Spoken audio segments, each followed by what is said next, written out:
STR fasa 1 dibayar hari ini. Kadar naik lebih 66%. Tun Dr. Wan Junaidi angkat sumpah yang di-Pertua Negeri Sarawak ke-8.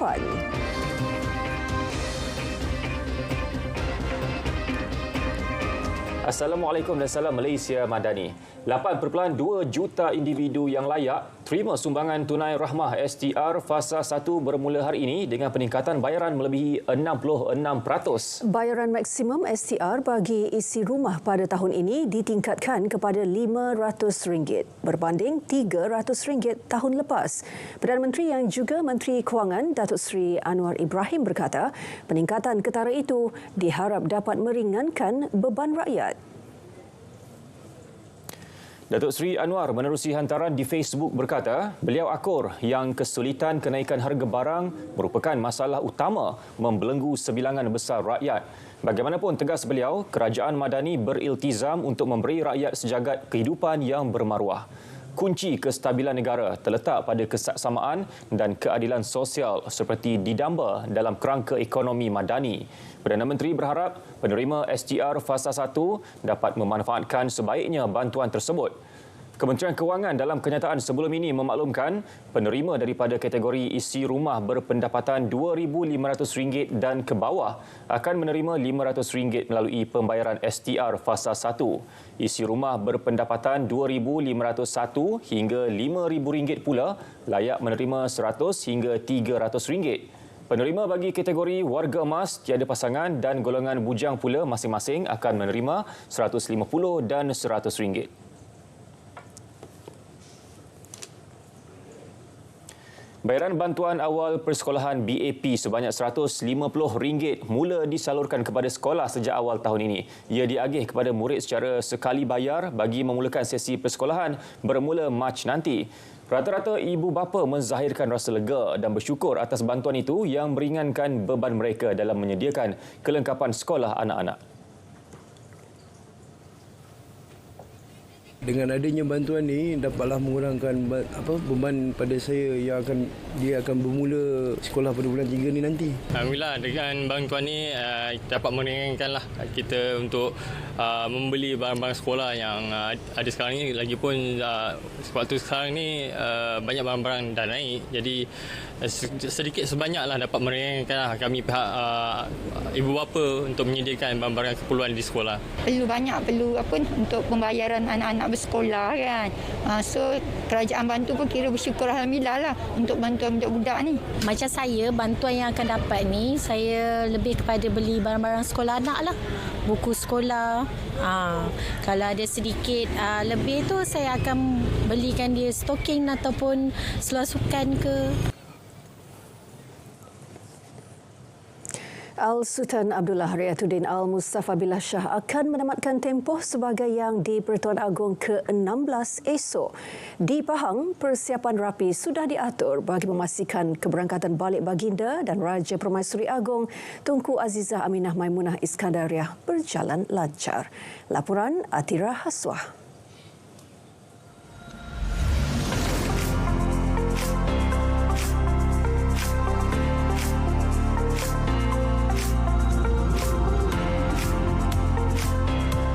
Persiapan demi persiapan telah pun menghampiri penghujungnya sebelum tiba majlis keberangkatan Sri Paduka Baginda Yang di-Pertuan Agong ke negeri Pahang esok.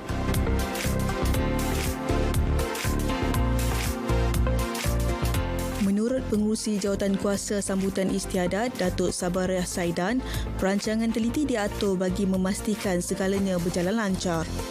Yang di-Pertuan Agong akan berangkat pulang ke negeri dan persiapan setakat ini telah hampir lebih 90% lah.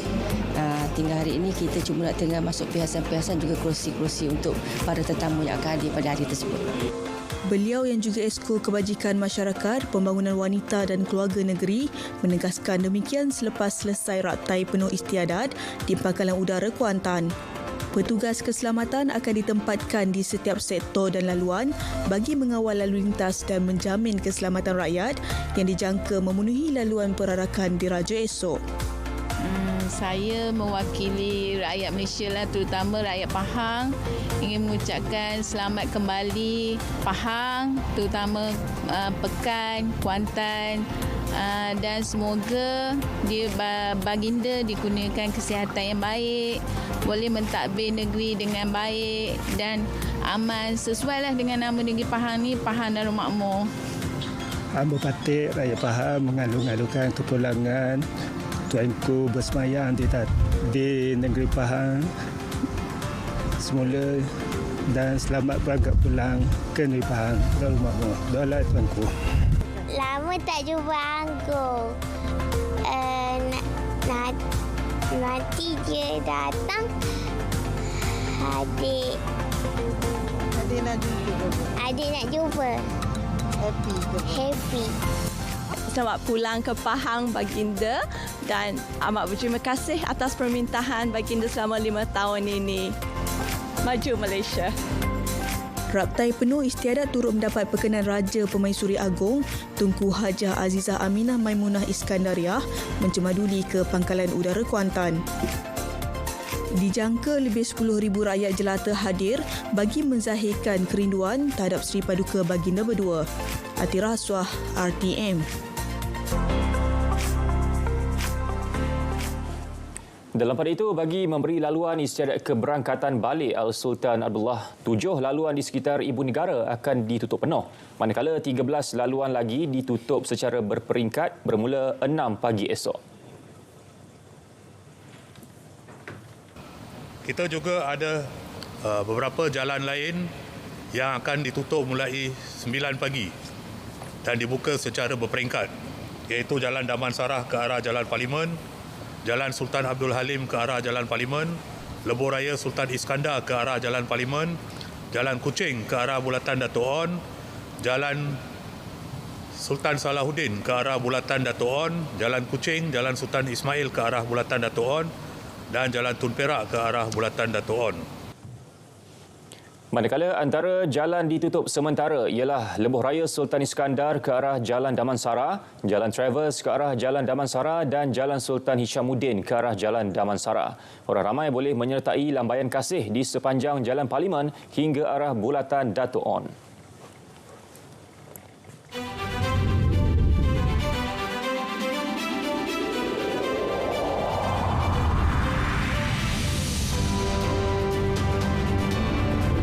Selagi ada bulan dan matahari, begitulah kesetiaan rakyat kepada raja dan negara kekal abadi.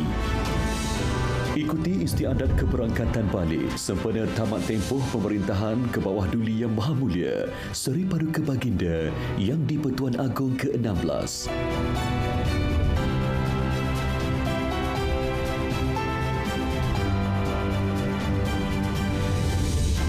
Dan istiadat keberangkatan tiba ke bawah Duli Yang Maha Mulia Seri Paduka Baginda Yang di-Pertuan Agong Sultan Ibrahim Ibni Almarhum Sultan Iskandar sebagai Seri Paduka Baginda Yang di-Pertuan Agong ke-17.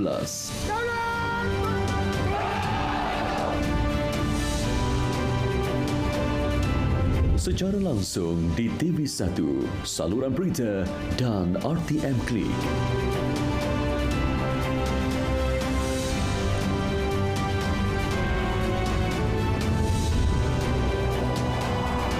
Daulat Tuanku.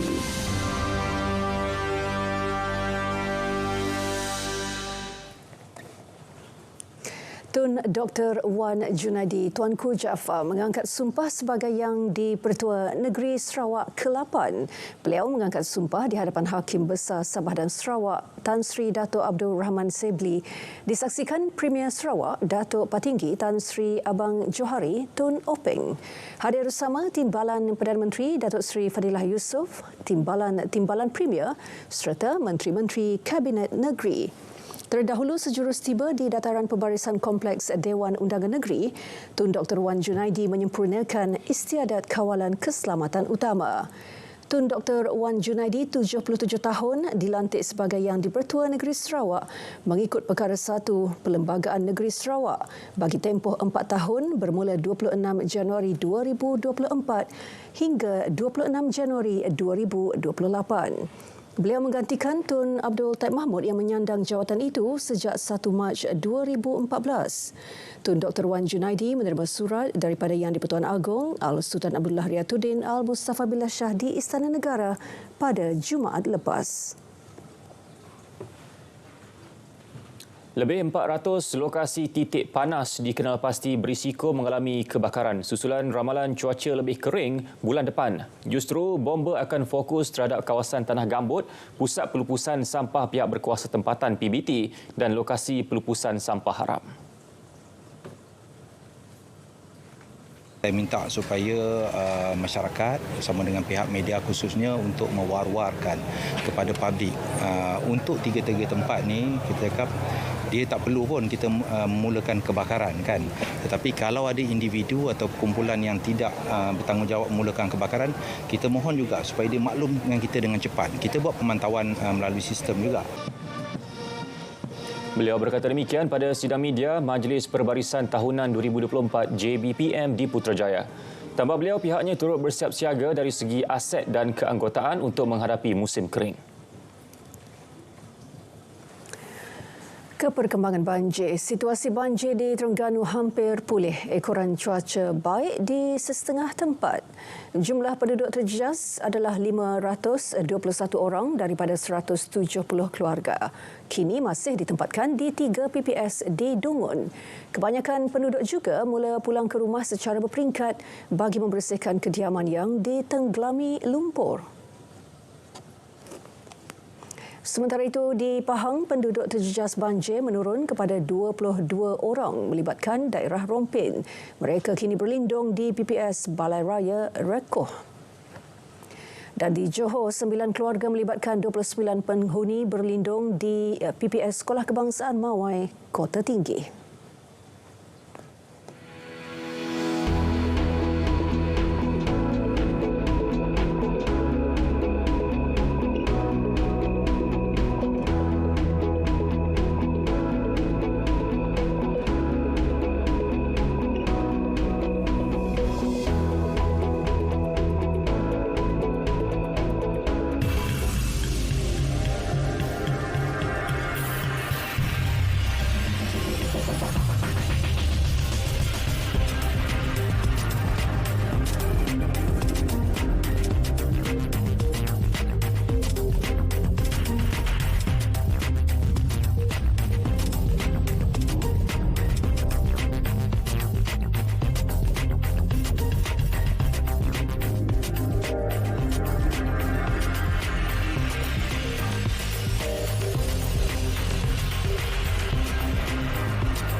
Sebelum memulakan perjalanan, pastikan dokumen perjalanan anda lengkap.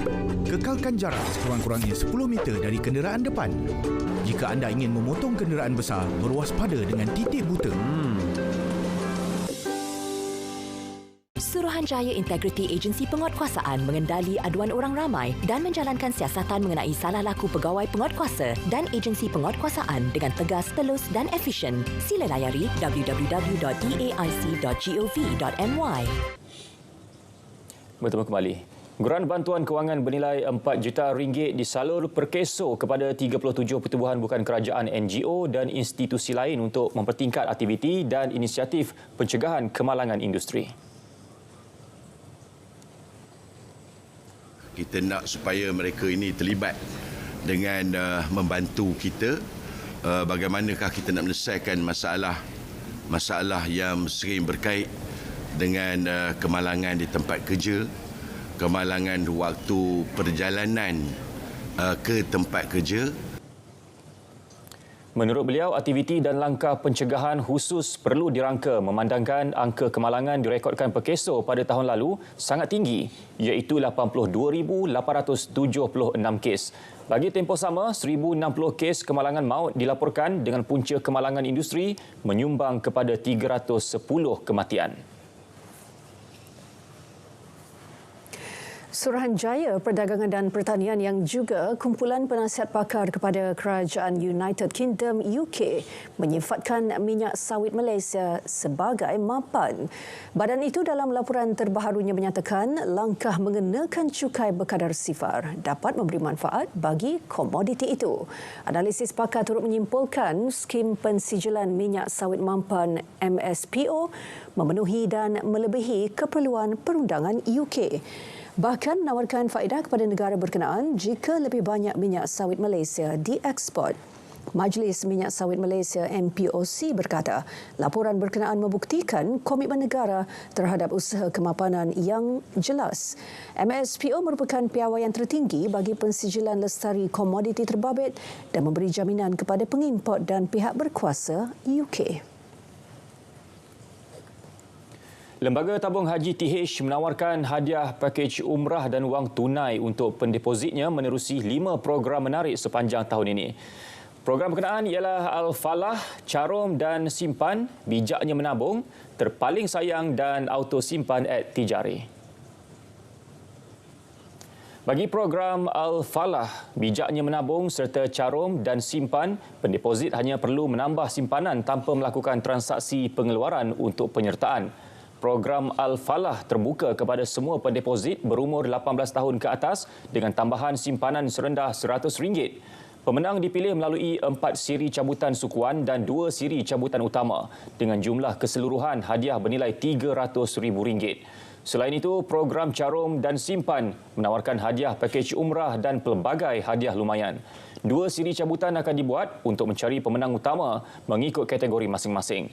Pelbagai hadiah istimewa turut ditawarkan menerusi program Bijaknya Menabung bertujuan meningkatkan kesedaran tabungan haji dalam kalangan ibu bapa buat anak-anak mereka yang berumur 17 tahun ke bawah. Manakala program Terpaling Sayang akan memilih pemenang bertuah setiap sukuan daripada pendeposit yang mendaftar TH Khairat. Malaysia Aviation Group MAG akan mengukuhkan operasi penerbangannya menerusi pertambahan 12 pesawat baharu tahun ini. Ini termasuk pesawat pertama jenis Airbus A330neo yang dijadual tiba pada suku ketiga 2024. 4 jenis pesawat sama akan diterima tahun ini bersama 8 pesawat Boeing 7378 yang merupakan sebahagian daripada pelan pemodenan armada pesawatnya. MAG telah menandatangani memorandum persefahaman dengan Airbus, Rolls-Royce dan Avalon pada Ogos 2022 untuk pemerolehan 20 pesawat A330neo yang dijadual penghantarannya sehingga 2028. Pengarah urusan kumpulan MAG, Datuk Kapten Izham Ismail berkata, A330neo secara beransur-ansur akan menggantikan armada A330CEO dan beroperasi ke rangkaian penerbangannya di seluruh Asia dan Asia Barat. Mengukuhkan lagi pelan pemodenan pesawat, kumpulan 6 pesawat A350-900 akan diubah suai mulai tahun 2026 bagi memastikan penyeragaman kabin yang konsisten dan pengalaman premium untuk pelanggan. Co-op Bank Pertama Berhad CBP yakin mampu memberi agihan dividen lebih tinggi bagi tahun kewangan 2023. Pengerusinya Datuk Baharom MB berkata, keyakinan itu berdasarkan pelbagai tawaran produk sedia ada dan baharu. Ini termasuk Salam Bis dan produk sewa beli yang akan dilancar tahun ini. 2022 kita untung 103.4. This year insyaAllah 120.4. So jadi dengan analogi ni definitely will be more than that. Kalau 8.8 tu kena bagi more than 8.8 lah. Pasal 8.8 tu gross. So kita tolak 2.5. 2.5 is kita punya zakat. Jadi net itu 6.3.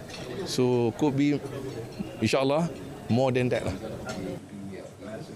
Bagi tahun kewangan 2022, CBP umum pembayaran dividen berjumlah 60.91 juta ringgit yang memanfaatkan 91,133 ahli. Beliau berkata demikian dalam majlis pelancaran kempen Hello CBP 2024 yang bermula dari 1 Januari hingga hujung tahun ini.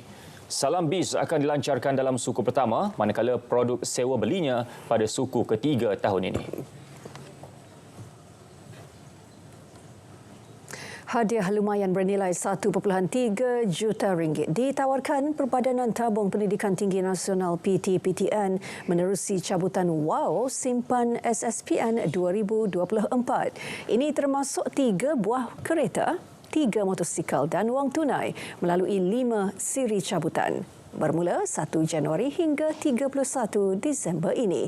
Pendeposit yang ingin menyertai kempen hanya perlu membuka akaun atau membuat penambahan simpanan dalam skim Simpanan Pendidikan Nasional SSPN sepanjang tempoh kempen. Setiap simpanan bersih SSPN Prime sebanyak RM50 layak mendapat 1 cabutan. Manakala RM50 bagi SSPN Plus pula layak mendapat 2 cabutan secara automatik. Dan lebih istimewa pada tahun ini kita bagi lebih cabutan ya kepada yang membuka melalui aplikasi MyPTPTN.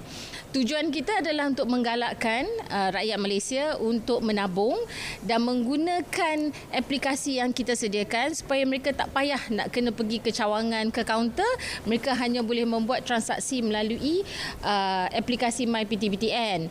Dan lebih istimewa kita ada simpan SSPN Prime, SSPN Plus dan kepada yang membuat ansuran bulanan dia which is SSPN Plus, maka lebih cabutan yang mereka dapat untuk 2024.